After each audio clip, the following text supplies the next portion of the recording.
Bonjour à tous et bienvenue pour cette nouvelle vidéo. Vidéo aujourd'hui animation sur la plateforme de streaming Netflix. Je vais revenir sur plusieurs dessins animés que vous pourrez retrouver donc sur la plateforme Netflix. Si vous voulez les voir en famille, je vous conseille ces films ou pas.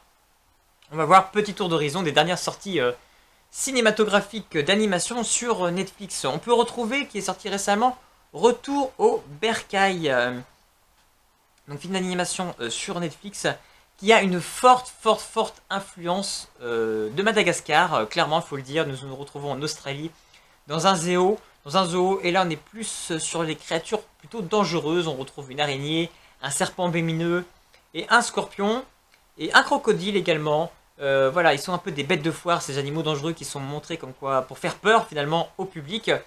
Ces animaux, eux, qui ont plutôt un côté, on suit le serpent en particulier, qui lui espérait être une star, montrer aux gens, et finalement elle va se montrer qu'en fait on l'a fait passer pour la méchante, pour cette créature très méchante, et leur ami le crocodile va donc à un moment donné va essayer de sauver un enfant qui se noie, et ça va être forcément par les hommes interprété différemment. Ils croient qu'elle veut s'en prendre à l'enfant, donc ils vont chasser le crocodile du zoo. Et là, à un moment donné, en fait, le serpent, le scorpion et l'araignée se disent que c'est trop. Il faut qu'ils prennent des initiatives, il faut qu'ils quittent le zoo pour rejoindre l'outback, là où vivent les mêmes animaux qu'eux, pour retrouver leurs congénères. Donc on suit une folle aventure en fait de ces trois animaux qui vont donc s'échapper du zoo et qui vont embarquer avec eux Tiboutchou. Tiboutchou qui est la star, la coqueluche de ce zoo, l'emblème, le fameux koala super mignon que tout le monde regarde sur YouTube, qui fait que des trucs mignons. Et il va être embarqué malgré lui en fait avec ses animaux. Lui il rêverait qu'une chose, c'est de retourner au zoo parce qu'il avait tout son confort. Et on a ce personnage très arrogant, très sûr de lui, très prétentieux, qui donne forcément des scènes assez drôles. Donc voilà, Retour au Bercail, c'est quelque chose qui s'inspire quand même beaucoup de Madagascar. C'est pas forcément une idée très originale. C'est plutôt divertissant. Pour le coup, il y a des choses quand même pas forcément très crédibles. Il y a des choses un peu gros, un peu lourds, je trouve, même à la limite. Le côté Tiboutchou, c'est pas cohérent en fait, qui se balade dans la rue. Un koala, il y a des choses voilà, qui marchent pas forcément des mieux. En plus, on comprend qu'il y a une sorte d'organisation des animaux pour ceux qui essaient de s'échapper. Voilà, ça part un petit peu, mais c'est divertissant. On passe un bon moment sur ce dessin animé. Euh, Ça fait son job. Voilà, pour moi, c'est pas du grand animation. Je trouve qu'il y avait des choses beaucoup mieux sur Netflix. Par exemple, Mitchell et le robot, je trouve que c'était beaucoup plus intéressant. Il y avait beaucoup plus d'originalité.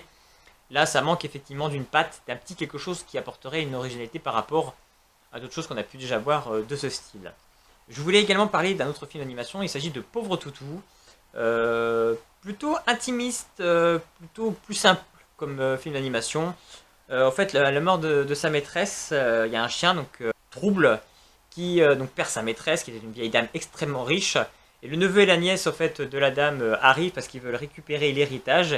Et ils comprennent que pour récupérer l'héritage, eh ben, il y a une condition. Ils doivent extrêmement bien s'occuper du chien, donc de cette maîtresse trouble.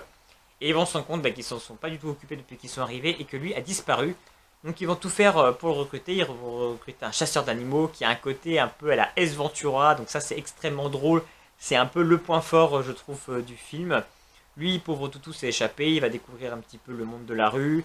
Il va être recueilli par une jeune fille. Et forcément, il va s'attacher à elle. Il va découvrir aussi d'autres chiens. Il va devoir donc éviter la traque du chasseur.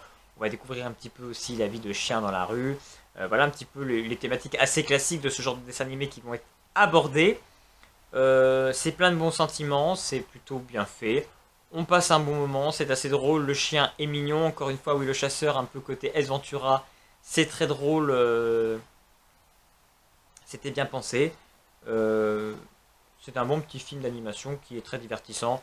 Là aussi, pas forcément grosse prise de risque et beaucoup d'originalité, mais ça fait son job. Je voulais également parler de Aya et la sorcière, qui est l'adaptation d'un roman de la même personne qui avait écrit Le Château ambulant, de Diana Wynne Jones. Et c'est Goro Miyazaki, le fils donc de Miyazaki, qui réalise ce dessin animé téléfilm pour Netflix. Il avait déjà réalisé pour le studio Ghibli, par contre, il avait déjà réalisé Les Contes de Terreur de Ursula Le Guin. L'animation était plutôt bonne, l'histoire était plutôt réussie, mais bon, sur un film aussi court, réussir à raconter l'œuvre d'Ursula Le Guin, c'était assez compliqué, mais ça tenait plutôt bien la route, même si voilà, il a pas la patte de son père, ça c'est certain. Et là clairement, ça passe complètement à côté. Ce dessin animé n'a strictement aucun intérêt. On est dans les années 1990, on suit la jeune Aya qui est une orpheline et qui à 10 ans va être adoptée par un couple assez étrange, voire complètement loufoque. La femme va se révéler être une sorcière et donc Aya va vouloir devenir sa disciple. Visiblement, ça la choque pas. Qui est une sorcière. Bon, on comprend que elle serait aussi la fille d'une sorcière, mais elle n'est pas censée le savoir. Et même le monsieur, du coup, Mandragore, elle le voit que c'est une sorte de démon. Donc on comprend qu'Aya a quand même des pouvoirs, quand même, parce que voilà, c'est la fille d'une sorcière. Mais ça part dans un... Déjà, l'animation en tant que telle, je suis pas fan de ce genre d'animation. Moi, je suis plutôt animation traditionnelle. Et là, l'animation, moi, je suis passé à côté. C'est très... En plus, là, c'est très saccadé. Enfin... C'est très impersonnel en plus comme animation, donc je trouve que c'est vraiment très moche. Euh, L'histoire, ça part dans un délire, c'est loufoque, il y a peu d'intérêt. Il y a même un truc que j'ai pas compris, clairement. Je trouve qu'il y a un saut, il y a un truc qui manque, il y a une explication qui est pas donnée où j'ai raté quelque chose. Les personnages, je comprends pas, ils sont vraiment bizarres. Et puis finalement, tout ce lien en fait qui est dû à un groupe de musique, je trouvais ça un peu chelou. Vraiment, ce film, je suis passé clairement à côté. Il y a extrêmement peu d'intérêt. On a du mal à s'attacher aux personnages, mais Maya finalement se retrouve être assez antipathique. Tous les personnages sont finalement assez antipathiques. Puis ça finit d'un coup, puis là d'un coup on a une espèce d'ellipse qui va nous expliquer en 5 minutes qu'est-ce qui est passé dans l'avenir. Ouais, je sais pas, c'est... Je pense que ça a adapté vraiment une très courte partie du roman. Et bah ça tient pas la route. Donc voilà, j'ai pas grand chose à dire sur ce film. À part la limite la musique était plutôt bonne, bah, le reste... Donc si vous aussi vous avez vu un de ces trois dessins animés, que ce soit Retour au bercail, Pauvre Toutou ou Aya la sorcière, n'hésitez pas à me laisser un petit commentaire pour me dire ce que vous en avez pensé. Et puis bah, en attendant, bah, je vais vous laisser, je vous laisse regarder plein de bonnes choses et je vous dis à très bientôt.